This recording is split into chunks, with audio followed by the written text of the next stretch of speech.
मंत्री और रतलाम से कांग्रेस के लोकसभा प्रत्याशी कांतिलाल भूरिया के बयान पर सियासत गर्मा गई है। बयान की बीजेपी ने निंदा की है। राज्यसभा सांसद माया नारोलिया ने कहा कि कांग्रेस के नेता आए दिन महिलाओं को लेकर अमर्यादित भाषा का इस्तेमाल कर रहे हैं, जो निंदनीय है। बताते चले कि रतलाम में कांतिलाल भूरिया ने सभा को संबोधित करते हुए कहा था कि कांग्रेस ने घोषणा पत्र में महिलाओं को 1 लाख रुपए देने का ऐलान किया।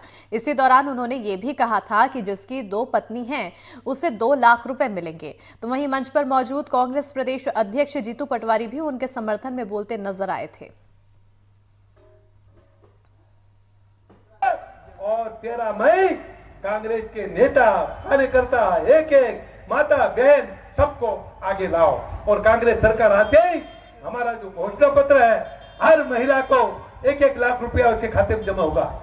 एक लाख सभी घर की महिलाओं का है, मालूम है कि नहीं?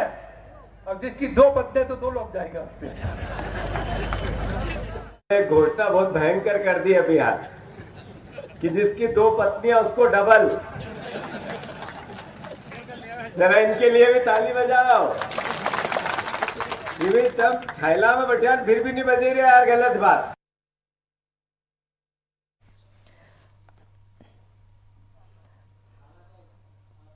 और इसी पर ज्यादा जानकारी के साथ हमारे सहयोगी निशात मोहम्मद सिद्दीकी जुड़ चुके हैं। निशात, अब कहीं ना कहीं यहाँ पर सियासत गर्माती जा रही है। बयान को लेकर बीजेपी ने अब यहाँ पर निशाना साधा है।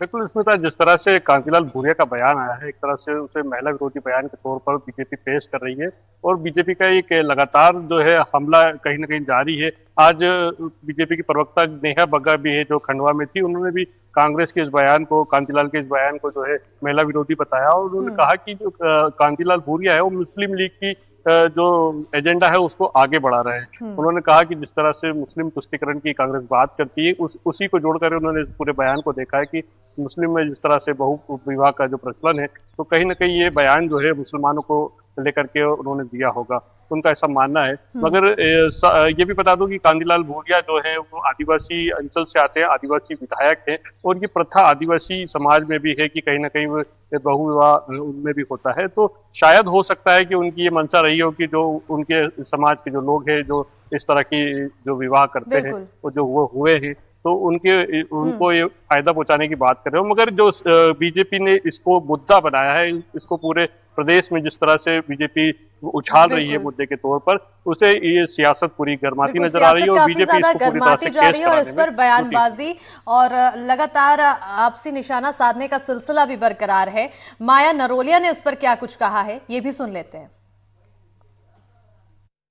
कांग्रेस पार्टी के जिम्मेदार नेता आए दिनों महिलाओं के लिए अमर्यादित भाषा का प्रयोग करके महिलाओं का अपमान कर रहे हैं। कांतिलाल भूरिया ने कहा है कि कांग्रेस के घोषणा पत्र में महिलाओं को 1 लाख रुपए देने का प्रावधान है और जिनकी 2 पत्नियां हैं उनको हम 2 लाख रुपए देंगे।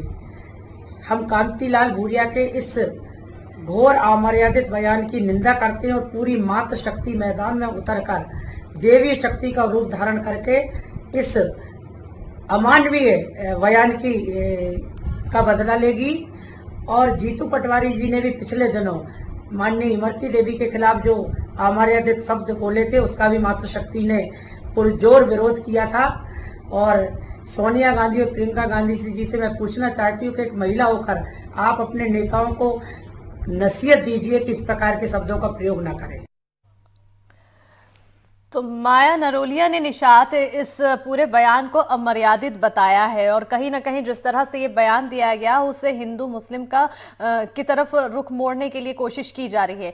लेकिन निशात, कुछ समय से देखा जा रहा है बयानबाजी चाहे वो बीजेपी नेताओं की तरफ से हो चाहे वो कांग्रेस नेताओं की तरफ से हो, कहीं ना कहीं उसमें धर्म को लेकर कुछ छवि चमकाने की कोशिश की जाती है। बिल्कुल, ये कहीं ना कहीं जिस तरह से जो बयान आज अब राजनीति में सामने आ रहे हैं, जिस तरह से सेकंड फेज के बाद से जो पूरी राजनीतिक बयानबाजी है वो कहीं ना कहीं एक जो है धर्मों के बीच जो है दूरियां थोड़ी सी बढ़ाती हुई नजर आती हैं कि इधर से कुछ बयान आता है, उधर से कुछ बयान आता है, तो इस तरह से जो है सांप्रदायिक जो थोड़ा सा एक ताना बाना है वो गड़बड़ाता नजर आता है। मगर जो है पॉलिटिकल पार्टियां जो है इसको एजेंडा बना करके और लाभ अपना अर्जित करने की कोशिश करती है। मगर जिस तरह से हम देख रहे हैं कि जीतू पटवारी ने जो बात कही थी वो भी अमर्यादित थी। जिस तरह से उन्होंने कहा था कि जो रस वाली बात थी वो एक तरह से किसी महिला के लिए बिल्कुल भी शोभनीय बात नहीं है। और इस तरह के और भी बयान जो है राजनीति में आते हैं, जिस तरह से पूर्व में दिग्विजय सिंह ने टंच माल का कह करके बुलाया था। इस तरह से जो राजनीतिक जो बयानबाजियां होती है वो कहीं ना कहीं महिलाओं को जो है वो आघात पहुंचाती है एक तरह से। तो जब भी कोई राजनेता बयान देता है तो उसे इस बात का जरूर ध्यान रखना चाहिए कि वो जो बोल रहा है उसका समाज पे क्या असर पड़ेगा। बिल्कुल, समाज पर असर क्या पड़ेगा इसका खासतौर पर ध्यान देना चाहिए। लेकिन अक्सर देखने को मिलता है कि नेता ही अपनी भाषा पर लगाम नहीं रख पाते हैं। और फिलहाल में अगर देखा जाए तो चुनावी दौर चल रहा है, प्रचार प्रसार का दौर चल रहा है, और अक्सर ये भी देखने को मिलता है कि कुछ नेता होते हैं कि अपने अटपटे बयानबाजी के जरिए लोगों के बीच चमकने की, अपनी छवि छोड़ने की कोशिश करते हैं। तो कहीं ना कहीं कुछ ऐसा रुख तो नहीं यहां पर चाह रहे कांतिलाल भूरिया?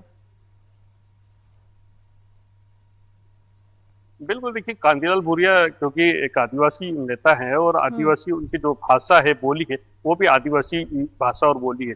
तो एक तरीके से जिस तरह से जो कांग्रेस की जो यहाँ पे जो प्रतिनिधि है उनसे जब इस विषय पे जब हमने बात करने की कोशिश की तो उनका ये कहना था कि उनकी भाषा जो टोन है, जो शैली है उनकी आदिवासी शैली है, तो आदिवासी शैली में जो है इस तरह से कुछ बात की जाती है तो उसको थोड़ा सा जो है बीजेपी अलग तरीके से उसको प्रदर्शित कर रही है।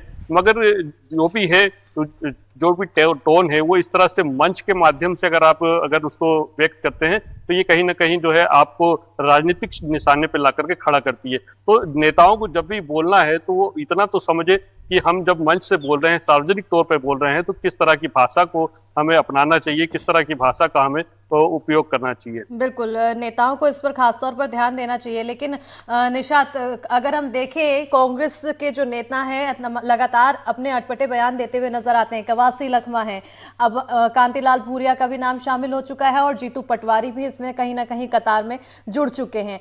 तो कहीं ना कहीं यहाँ पर ये देखने वाली बात है कि इस तरह के अटपटे बयानबाजी को लेकर कुछ एक्शन या फिर कुछ अलग से हिदायत क्यों नहीं दी जाती है चुनाव के समय में अपने आप को कंट्रोल में रखने के लिए?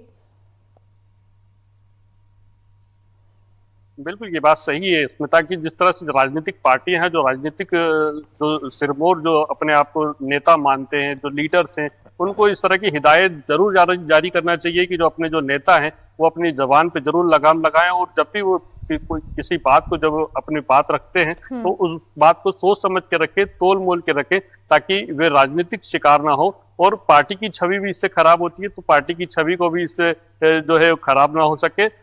इसी तरह से जो है सारी राजनीतिक दल जो है वो महिलाओं को खास करके जब महिलाओं को एड्रेस करते हैं या महिलाओं के लिए कोई बात बोलते हैं तो बड़ी ही सोच समझ के बोलना चाहिए। ये तमाम जो बातें होती है ये राजनीतिक दल तो बोल कर चले जाते हैं, मगर कहीं ना कहीं जब महिलाएं जो महिला बिरादरी है वो देश की आधी आबादी है, उन पर इसका जो है विपरीत असर पड़ता है, उनके मन को जो है आघात पहुंचता है। कहीं ना कहीं, लेकिन जिस तरह से अपनी भाषा पे लगाम नेताओं द्वारा नहीं दी जाती है उसके बाद सियासत यहाँ पर गर्माती हुई दिखाई देती है। और फिलहाल में देखा जाए तो बीजेपी इसको लेकर निशाना साधते हुए नजर आ रही है, यानी कि मुद्दा बना रही है। बहुत शुक्रिया निशात तमाम जानकारी देने के लिए।